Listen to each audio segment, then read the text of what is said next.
Breaking news. Kakinada జిల్లాలో ఘోర road ప్రమాదం జరిగింది. బస్సు షెల్టర్లో వేచి ఉన్నటువంటి ప్రయాణికుల మీదకి వేగంగా వచ్చిన ఒక కారు దూసుకెళ్లింది.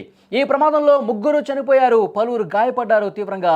అన్నవరంలో పెళ్లి ముగించుకుని జగ్గంపేట తిరిగి వెళ్తుండగా కారు ఫ్రంట్ టైరు ఒక్కసారిగా పేలడంతో కారు అదుపు తప్పి వేగంగా దూసుకుంటూ వచ్చి అక్కడ బస్టాండ్లో నిలబడి ఉన్నటువంటి ప్రయాణికుల మీద దూసుకెళ్ళింది.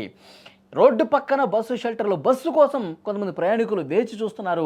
అదే సమయంలో కారు టైరు పేలి ముందుకు దూసుకొచ్చి ఒక బైక్ని అలాగే ఒక రిక్షాని గుద్ది వెంటనే ప్రయాణికుల మీదకి దూసుకెళ్లడంతో ఈ ప్రమాదం జరిగింది. ప్రమాదంలో స్పాట్లోనే ముగ్గురు చనిపోయినట్టుగా సమాచారం వస్తుంది. మరో 7గురు తీవ్రంగా గాయపడ్డారు. వాళ్ళని హుటాహుటిన అంబులెన్స్లో స్థానిక ఆసుపత్రికి కూడా తీసుకెళ్లిన పరిస్థితుంది. క్షతగాత్రుల్లో ఇంకా 2 విద్యార్థులు ఉన్నారు. వాళ్ళ పరిస్థితి కూడా ఆందోళనకరంగా ఉన్నట్టుగా తెలుస్తోంది. సమాచారంతో హుటాహుటిన అక్కడికి పోలీసులు వెళ్లారు. అక్కడ సహాయ కార్యక్రమాలు చేస్తూ ఉన్నారు. జగంపేట ఎమ్మెల్యే జ్యోతుల నెహ్రూ ఘటనా స్థలానికి చేరుకునే ప్రమాదంపై ఆరా తీశారు. క్షతగాత్రులకు మెరుగైన వైద్యం అందించాలని కూడా ఆదేశాలు ఇచ్చిన పరిస్థితి. ఒక్కసారి విజువల్స్లో మీరు చూస్తూ ఉన్నారు. అంటే ప్రమాద తీవ్రత ఏ స్థాయిలో ఉందో అర్థమవుతుంది. కారు ముందు భాగం ఏ విధంగా నుజ్జు అయిపోయిందో మీరు చూస్తూ ఉన్నారు. పెళ్లికి వెళ్ళొస్తుంది ఆ కారు. సో అక్కడ జగంపేటకు వెళ్తున్నటువంటి మార్గం మధ్యలో ఒక్కసారిగా అక్కడ స్క్రీన్ మీద మీరు చూస్తూ ఉన్నారు. దూసుకుంటూ వచ్చిన తర్వాత అక్కడ ఒక వెహికల్ని ద్విచక్ర వాహనాన్ని ఢీకొట్టింది. తర్వాత ఆటో రిక్షా కూడా ఏ విధంగా పడిపోయిందో మీరు చూస్తూ ఉన్నారు. అంతే వేగంగా అక్కడ ప్రయాణికుల మీదకి దూసుకుపోవడంతో ముగ్గురు స్పాట్లోనే చనిపోయారు, కొంతమంది గాయపడ్డ పరిస్థితుంది. ఈ సమాచారం అందుకున్న వెంటనే అక్కడ స్థానికులు కూడా కొంత సహాయ కార్యక్రమాలు చేశారు. అంబులెన్స్ని పిలిపించారు. వెంటనే వాళ్ళని ఆసుపత్రికి కూడా తరలించినటువంటి పరిస్థితుంది. ఈ ఘటనకు సంబంధించి మరింత ఇన్ఫర్మేషన్ మనం తెలుసుకుందాం. మా ప్రతినిధి శివప్రసాద్ సిద్ధంగా ఉన్నారు ఫోన్లలో. శివప్రసాద్, అక్కడ ఎమ్మెల్యే కూడా వచ్చారు. అక్కడ పరిస్థితిని అంతా ఆయన వాకప్ చేస్తూ ఉన్నారు. పూర్తి డీటెయిల్స్ ఇవ్వండి శివప్రసాద్.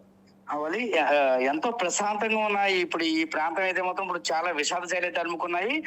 ఒక్కసారిగా ఈ వాతావరణం అంతా కూడా ఇక్కడున్న ఈ రహదారి అంతా కూడా చాలా అల్లకలం పరిస్థితి, ఏడుపులు పెడపప్పులతో ఆ కుటుంబీకుల వేదంతో అయితే ఈ రహదారి అంతా ఉంది. అంటే ఏదైతే ఈ పెళ్లి బృందం ఒక కారు వెహికల్ తోటి అన్నవరం నుంచి చూసుకొని వస్తున్న సమయంలో ఉదయం ఒక్కసారిగా ఈ కాకినాడ జిల్లాలో ఉన్న ఈ 16 నంబర్ జాతీయ రహదారి పైన ఒక్కసారిగా ఈ అన్నవరం చూస్తున్న ఈ కారు ఒక్కసారిగా కిల్లంపూడి మండలం సోమవరం గ్రామం ఒక జంక్షన్ ఒకటి ఉంటుంది. ఆ జంక్షన్ పక్కన ఒక బస్ స్టాండ్ కూడా ఉంది. నేపథ్యంలో ఆ జంక్షన్ ఒక్కసారిగా కారు టైర్ పేలిపోయింది ఒక్కసారిగా. దీంతో అదుపు చేయడానికి ప్రయత్నించినప్పటికీ కూడా పక్కనే ఒక బైక్ తోటి, అంటే ఏలాసం గ్రామానికి చెందిన కాకడ రాజు అనే ఒక వ్యక్తి అయితే మాత్రం బొప్పాయి అమ్ముకుని జీవనం కొనసాగిస్తూ ఉంటాడు. ఒకసారిగా అతను గుద్ది అది కంట్రోల్ అవ్వకపోవడంతో పక్కన రిక్షాను కూడా కొట్టేసి అంతతో ఆకుండా అయితే బస్ స్టాప్ లో దూసుకుపోయింది. ఈ నేపథ్యంలో ఉదయమే, అంటే ఆ ప్రాంతంలో నేషనల్ హైవే కావడంతో పక్కనే బస్ స్టాప్ ఉంది. ఆ బస్ స్టాప్ లోని ఆ ప్రయాణికులు అయితే ఎప్పుడు ఉంటారు, బస్సుల కోసం వెయిట్ చేస్తుంటారు. విద్యార్థులు కూడా ఉన్నారు. ఈ నేపథ్యంలో ఈ కారు చాలా వేగంగా అయితే మాత్రం బస్ స్టాప్ లో దూసుకుపోయి వెళ్ళిపోయిన పరిస్థితి. ఈ ప్రమాద దాటికి ఆ స్పాట్ లోనే ఈ బొప్పాయి అమ్ముతున్న ఈ ఏదైతే కాకాడ రాజు అనే వ్యక్తి ఉన్నాడో అతనితో పాటు మోర్తా ఆనందరావు, మోర్తా కొండయ్య అనే మరొక 2 గ్రామస్తులు కూడా ఆ ప్రాంతంలో ఉన్నారు. ఆ నేపథ్యంలో ఒక్కసారిగా వారి మీదకి దూసుకుపోవడంతో ఈ ఘటన దాటికి ఒక్కసారిగా అయితే మాత్రం ఈ ముగ్గురు ఆ సంఘటన స్థలంలో చనిపోయిన పరిస్థితి.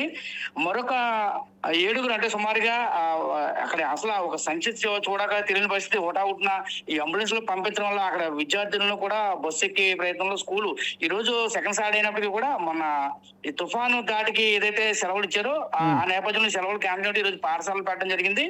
వాళ్ళు కూడా పాఠశాలకు వెళ్లే సమయంలో ఈ ప్రమాదం అయితే చోటు చేసుకుంది. నిజంగా ఇది చాలా దారుణమైన సంఘటన చెప్పవచ్చు. బస్ స్టాండ్ లో విద్యార్థులు ఎంతమంది ఉన్నారు శివప్రసాద్? సుమారుగా అక్కడైతే 5-6 విద్యార్థులు అయితే ఉన్నారు. ప్రధానంగా కొంతమంది ఈ ఘటన చూసి కొంచెం సైడ్ అయిపోతే ఒక 2 మీద, ఈ 7గురు అయితే ఎవరైతే ఉన్నారో కొంతమంది మీదకి వేగంగా కారు దూసుకెళ్ళిపోయిన పరిస్థితి. అంటే అది ఒక్కసారిగా టైర్ పేలి వేగంగా పక్కన బొప్పాయి అమ్ముతున్న ఆయన బుద్ధి ఆ దాటితో వెళ్లడంతో కొంతమంది అప్రమత్తం అయ్యారని చెప్పుకోవచ్చు. కానీ ఏదైనా ఒక చాలా దారుణమైన సంఘటన ఎవరు ఊహించిన పరిస్థితుల్లో జరిగింది. ఆ కారు డ్రైవర్ ఏంటి ఉన్నాడా ఇప్పుడు అక్కడే?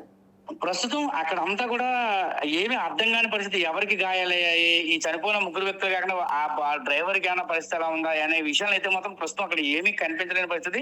చాలా గందరగోళంగా హడావడిగా ఉంది. ఈ నేపథ్యంలో పోలీసులు అయితే మాత్రం ఆ కిల్లంపూడి పోలీసులు సంఘటన స్థలానికి చేరుకున్నారు. ఆ క్షతగాత్రులను హుటాహుటిన ప్రతిపాడు అక్కడి నుంచి కాకినాడ ఎవరైతే పరిస్థితి విషమంగా వాళ్ళని కూడా ఆసుపత్రి తరలించే పరిస్థితులు ఉన్నారు. ఈ నేపథ్యంలోనే ఆ జగ్గంపేట ఎమ్మెల్యే జ్యోతుల నెహ్రూ కూడా సంఘటన స్థలానికి చేరుకుని ఆ క్షతగాత్రులను ఒకసారి పరామర్శించి వారికి అన్ని విధాలు న్యాయం చేస్తానని చెప్పడంతో పాటు ఆ ట్రాఫిక్ క్లియరెన్స్ చేసే ఇద్దరు అయితే మాత్రం ప్రస్తుతం ఇక్కడ అంతా అల్లకల్లోలంగా ఉందని చెప్పుకోవచ్చు. మొత్తం హాస్పిటల్ ఎంతమంది ఉన్నారు? ఇప్పటికీ సుమారుగా 7 ఆసుపత్రుల్లో జాయిన్ అయినట్టుగా మనకి ప్రాథమిక సమాచారంగా ఉంది. అంటే చిన్న చిన్న గాయాలు ఏమన్నా అక్కడికక్కడ ఏమన్నా దగ్గరలో ఉన్న హాస్పిటల్కి ఏమైనా చేరారా ఏంటనే విషయాలు తెలియాలంటే మనకు సుమారుగా ఒక గంట సేపు, అంటే ఈ పరిస్థితి చక్కబెట్టే వరకు కూడా మనకి ఏమీ తెలియలేని పరిస్థితిగా ఉంది. చాలా గందరగోళ పరిస్థితులు అయితే మాత్రం నెలకొని ఉన్నాయి రహదారి మీద. ఓకే శివప్రసాద్, మరింత ఇన్ఫర్మేషన్ కోసం మళ్ళీ ఒకసారి మిమ్మల్ని కాంటాక్ట్ అవుతాం.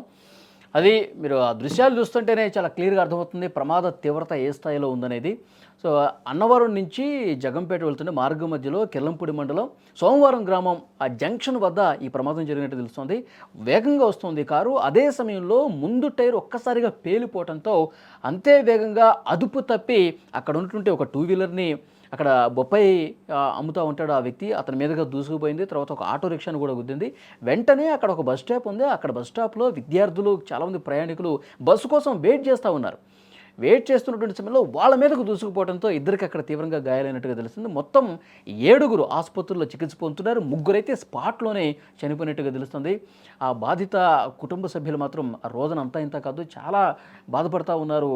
అక్కడ పూర్తిగా అక్కడ ఒక భీతావాహ వాతావరణం అయితే కనిపిస్తుంది. ఎమ్మెల్యే గారు కూడా అక్కడికి వచ్చేసి వెంటనే పరిస్థితిని పరిశీలిస్తున్నారు. పోలీసులు వచ్చారు. అక్కడ ట్రాఫిక్ పూర్తిగా జామ్ అయినట్టుగా తెలుస్తుంది. వెంటనే ట్రాఫిక్ క్లియరెన్స్ చేశారు. అలాగే ఎవరైతే గాయాల పాలయ్యారో వాళ్ళకి మెరుగైన చికిత్స అందించే బాధ్యత తీసుకుంటామని ఎమ్మెల్యే కూడా చెప్పిన పరిస్థితి కనిపిస్తుంది. ఈ ప్రమాదంతో అక్కడ స్థానికులు ఒక్కసారిగా షాక్కి గురైనటువంటి పరిస్థితి ఉంది.